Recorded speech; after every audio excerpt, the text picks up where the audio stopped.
네, 쉴만한 물가 매주 월요일 이 시간은 기독교 교육 전문가 이승현 목사님 모시고 재미있고 은혜로운 교회학교 교육 이야기 나눠보는 시간입니다. 이승현 목사님 나오셨습니다. 안녕하세요. 네, 안녕하세요. 반갑습니다. 네, 자 저희가 지난주에는 역사적 배경에 대해서 이야기를 나눴어요. 그런데 너무나도 신기하게 이스라엘 역사가 우리나라 역사와 또 여러 사건들이나 배경이 많이 비슷하다는 것을 알게 됐거든요. 예. 그러니까 성경의 내용도 남의 이야기 같지 않고 나의 이야기, 우리의 이야기로 더 가깝게 느껴지는 것 같았어요. 네, 그렇죠.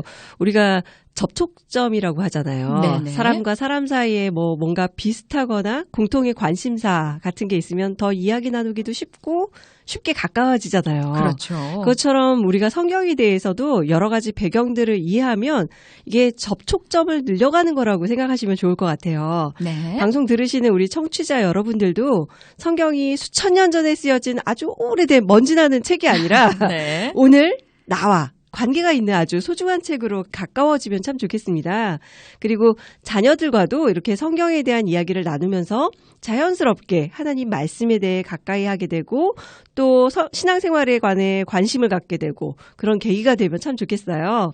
교육에 있어서 이 관심, 호기심 이거만큼 좋은 학습의 동기가 없거든요. 네, 사실 저는 이 시간을 통해서 우리 아이들과 가정 예배를 드리게 되면 아이들이 또 성경에 대해서 물어볼 수 있는데 우리 부모님들 지식이 너무 얕아요. 네. 그렇기 때문에 그때그때 제대로 대답해 주지 못하는 경우가 있는데 저희가 여러 가지 측면에서 다각도에서 이렇게 배우게 되니까 참 좋은 시간이 아닌가 싶습니다. 네. 자, 그런 의미에서 오늘은 성경과 어떤 접촉점을 좀 만들어 볼까요? 네, 오늘은 쉽게 배우는 기독교 교육 32번째 시간인데요. 와, 네. 네, 최고의 교육 과정으로 우리가 성경에 대해서 지금 벌써 9번째 얘기를 나눌 시간이에요. 네. 오늘 나눌 얘기는 이제 성경의 인간관에 대한 이야기를 나눠보도록 하겠습니다. 성경의 인간관. 네, 성경에도 이렇게 테마별로 배우니까 또 색다른 것 같은데 네. 성경에서 인간하면은 자꾸 작아지는 느낌입니다. 왜 작아지는가? 늘 죄인이잖아요. 네. 그래서 항상 성경 말씀 생각하면은 가슴을 치면서 죄책감이 먼저 드는 것 같은데 왜냐하면 성경대로 사실 못 사는 부분이 너무 많고 진짜 은혜로 살아가니까 말이죠. 그렇죠. 맞습니다. 성경에서 보여주는 대표적인 인간 이미지가 사실은 이 거룩하신 하나님과 너무 동떨어진, 네. 너무 낮은 우리의 죄인의 모습. 이게 인간의 존재감이거든요. 이 사실을 아마 많이 알고 계실 거예요. 네. 그런데 성경 전체를 관통하는 또 하나의 인간관이 있어요. 그게 바로 나그네예요. 나그네. 네. 어떻게 보면 인간의 나그네 생활은 아담과 하와의 죄의 결과 에덴 동산에서 쫓겨나면서부터 이제 시작하죠. 그렇죠. 네, 안정되게 살 수 있었는데, 그죠? 네. 내 집에 전세도 아니고 자가로 누리면서. 네. 근데 쫓겨나면서 시작이 되는데 인간을 나타내는 표현들이 참 많이 있어요. 호모 사피엔스, 호모 루덴스, 호모 어쩌고 이런 거 많잖아요. 많죠. 그 중에서 호모 비아토르라는 말이 있어요. 여행하는 인간. 네. 인간을 규정할 때 인간은 생각하는 존재다, 놀이하는 존재다, 도구를 쓰는 존재다, 하지만 그 중에서 이제 인간은 여행하는 존재다. 네. 라는 거죠. 그래요. 사실 여행하면은 항상 좀 설레는 단어이고 좋은 느낌이 드는 그렇죠. 그런 단어잖아요. 막 어디로 요즘 같은 때는 더더욱이나 그렇죠. 떠나는 그런 즐거운 상상도 들게 되고요. 근데 사실 여행하는 인간은 막 그렇게 낭만적인 말은 아니거든요, 사실은. 네. 성경에 나그네, 객 이런 말 많이 나오거든요. 많이 나오죠. 그죠? 어디 한 곳에 정착해서 살지 못한다는 의미가 있어요. 그래서 믿음의 조상 아브라함 원래 살던 갈대아 우르 떠나서 기나긴 여행을 하고 팔레스타인 땅에 정착을 하는가 싶었더니 또 기근 나면 이집트도 가고 네. 목축을 하다 보니까 또 여기저기 계속 양 끌고서 이동도 해야 되고 그렇죠. 족장 시대에는 이삭이나 야곱도 계속 그렇게 살았죠.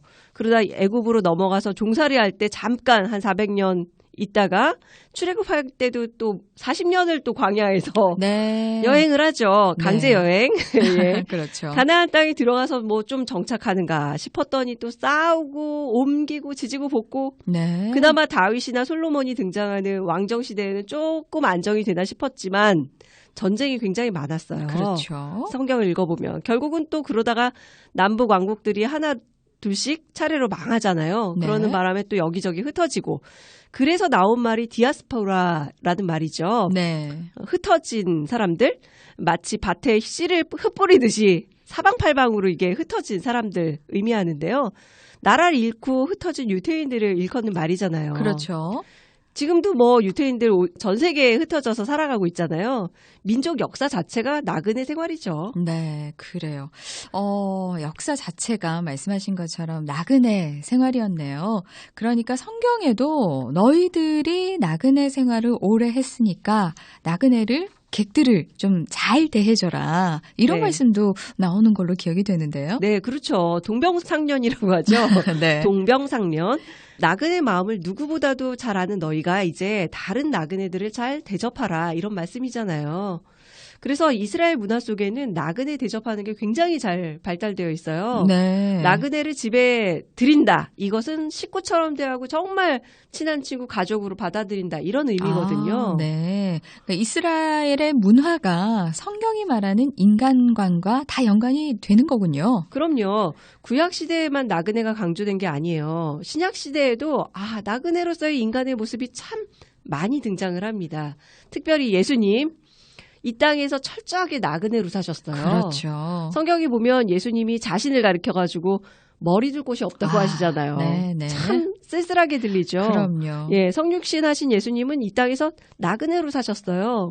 그래서일까요? 왠지 예수님 그러면 나그네로 살아가는 우리 인간 마음을 누구보다도 잘 이해하실 것 같아요. 네. 방황하는 현대인의 마음을 우리 예수님이 좀 이해를 해 주실 수 있는 분이구나 이런 그렇죠. 생각이 드는데 왠지 그 말씀을 들으니까 나그네 하면은 뭐 정처 없이 떠돌아다녀야 되고 어쩔 수 없이 다녀야 네. 하는 그런 상황에서 예수님이 계신다 이해해 주신다 하고 하니까 좀 따뜻해지는데 자 신약 성경에 또 어떤 나그네의 삶이 등장할까요? 대표적인 분이 이제 사도 바울.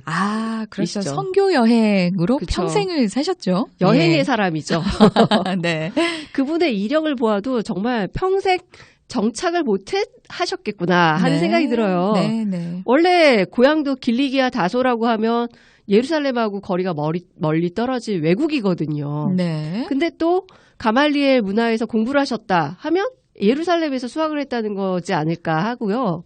또 그 이후에도 뭐 예수님 믿는 사람들 잡겠다고 또 그냥 사방팔방 다니시고 그리고 예수님 만난 후에는 가정도 없이 선교사로서 여행을 하다가 고향도 아닌 낯선 여행지 로마에서 생을 마감하죠. 네. 인생 자체가 여행이셨죠. 사도 바울 선생님은. 그러네요. 네. 목사님 얘기를 쭉 들어보니까 인간이란 여행하는 존재, 나그네가 진짜 본래의 모습이 맞네요. 네, 원래 성경에서 말하는 인간은 나그네죠. 인간은 하나님께로부터 이 세상에 보내진 존재고 또 이 세상을 여행하다가 시간이 되면 다시 하나님께로 돌아가는 존재죠. 네. 굉장히 철학적인데 이 사실을 이해하는 게 성경을 이해하는 데 굉장히 많은 도움을 줍니다. 요즘 사회 전반적인 이슈들 중에서 이제 부동산에 관한 게 있잖아요. 시끌시끌하죠. 네. 사실 모든 사람에게는 집에 대한 집착 그게 다 있어요. 왜냐하면 인간은 자신이 나그네인 거를 본능적으로 다 알기 때문에 어딘가에 정착하고 싶은 욕구가 다 있거든요. 네. 그게 현대인들한테는 이제 집에 대한 애착, 집착으로 나타나죠. 요즘 젊은 사람들은 또 영끌이라고 그래서 영혼까지 끌어모아가지고 집을 사자 이런 말들도 있더라고요. 네. 아무래도 진짜 안정에 대한 욕구가 사람에게 있다 보니까 그게 뭐 집, 재산, 돈, 주식 이런 거에 상당한 관심들을 가지는 것 같습니다. 네. 사는데 뭐 꼭 필요한 것들이니까 무시할 수는 없는데요. 게다가 이런 얘기 들으면은 참 마음이 왔다 갔다 해요. 여기저기서 이렇게 집을 사서 대박이 났다더라. 뭐 네. 내가 가진 주식이 몰랐는데 엄청 올랐어. 뭐 이런 이야기 들으면 왠지 부럽기도 하면서 사람들 마음이 좀 들썩들썩 하죠. 귀가 막 그쪽으로 쪽으로 막 안테나가 네, 서죠. 그렇죠. 예, 물론 누구나 갖고 있는 욕망이기는 해요. 누구나. 네. 예외가 없죠. 네. 스위트 홈 이런 거에 대한 환상은 누구나 갖고 있잖아요. 그렇죠. 하지만 우리가 모두 나그네다라는 성경의 인간관을 믿고 이해하게 되면 사실 더 고차원적인 인생, 고상한 인생을 살 수 있어요. 이 땅은 우리의 여행지이고 우리는 언젠가 정말 진짜 우리의 스위트홈인 하나님 나라에서 영원히 안정되게 살 것이라는 소망. 네. 이게 바로 성경이 말하는 인간의 진정한 안정감이거든요. 그렇게 생각하면 이 땅에서의 짧은 여행을 좀 더 의미 있고 가치 있게 살 수 있지 않을까 싶습니다. 네, 맞아요. 우리 존재가 뭔지를 제대로 알게 되면 이렇게 의미 있고 가치 있게 살 수 있는 또 삶의 방향을 정할 수 있을 것 같은데 그게 바로 오늘 말씀해 주신 나그네다, 인간은. 네. 그렇게 우리의 존재를 한번 인식할 필요가 있네요. 하루하루 사는 것도 여행이고 어딘가를 향해 계속 우리가 가고 있잖아요. 네. 그렇게 가다 보면은 참 언젠가 우리 네. 인생의 여행이 끝날 것이고 자 그러면은 어떻게 살아야 될까요? 나그네는요, 솔직히 언제든 떠날 수 있다라는 걸 전제로 하는 생활을 하잖아요, 나그네는. 네. 꼭 필요한 것 외에는 많이 가지는 게 도리어 짐이 되죠. 그럼요. 제가 개인적으로 평생 참 많이 이사를 다녔어요. 힘드셨겠다. 네, 부교역자 시절에는요, 3년 안에 4번 이사한 적도 있어요. 와. 그렇게 많이 이사할 줄 알았으면 좀 짐을 좀 줄였어야 하는데, 심지어 타이어까지 세트로 사놓고 몇 번을 통째로 이사한 적이 있어가지고 네. 한 3번 이삿짐 센터 분을 만났는데 네네. 3번째 이사할 때 좀 죄송스럽더라고요. 민망하고. 네네. 나그네라고 생각하면 좀 많이 비우고 살았을 텐데 하는 생각도 들더라고요. 그렇죠. 저도 사실은 결혼하고 초창기에는 전세로 그렇죠. 이렇게 전전하니까 네. 많이 이사를 다녔었거든요. 그러면서 이사할 때마다 이렇게 짐이 많았나? 그렇죠. 예, 짐 정리 좀 하고 살 걸 후회할 때가 한두 번이 아닌데 참 이 정리를 하고 산다는 게 생각보다 쉽지는 않더라고요. 네, 그래서 요즘 제가 TV 프로그램 중에서 집 정리를 대신해주는 그런 네, 프로그램 있어요. 인상 깊게 보고 있습니다. 네네. 예, 아주 신박하게 정리를 하시더라고요. 네네. 근데 정리의 시작은 버리는 데서부터더라고요. 우리는 집 정리를 하기 위해 수납 공간을 많이 사거든요. 그렇죠. 깔끔하게 하기 위해서. 네, 이거저거 사요, 자꾸. 근데 네. 사실 필요 없는 게 집에 너무 많더라고요. 일단 버리면 공간이 생기는데. 그러게 네. 말이에요. 그래서 코로나 시대에 집에 있는 시간이 많이 늘잖아요. 집 정리를 새롭게 시작한 분들이 많더라고요. 네. 근데 혼자 하지 마시고 가정에서 온 가족이 놀이처럼 해보면 어떨까 싶습니다. 하나님이 주신 이 땅에서 나그네 생활을 하면서 불필요한 것을 비우고 비워진 공간에 믿음의 활동, 가정의 웃음 이런 것들을 좀 채워보시면 얼마나 좋을까 생각합니다. 그래요. 성경이 말하는 나그네로서의 인간관 이것만 잘 알고 살아도 삶이 많이 의미 있어질 것 같습니다. 그리고 돌아가는 세상 소식 가운데 우리가 마음 뺏기지도 않을 거고요. 네. 좀 더 성경적인 삶을 살아갈 수 있을 것 같습니다. 자, 네. 지금까지 기독교 교육 전문가 이승현 목사님과 함께했습니다. 고맙습니다. 네, 감사합니다.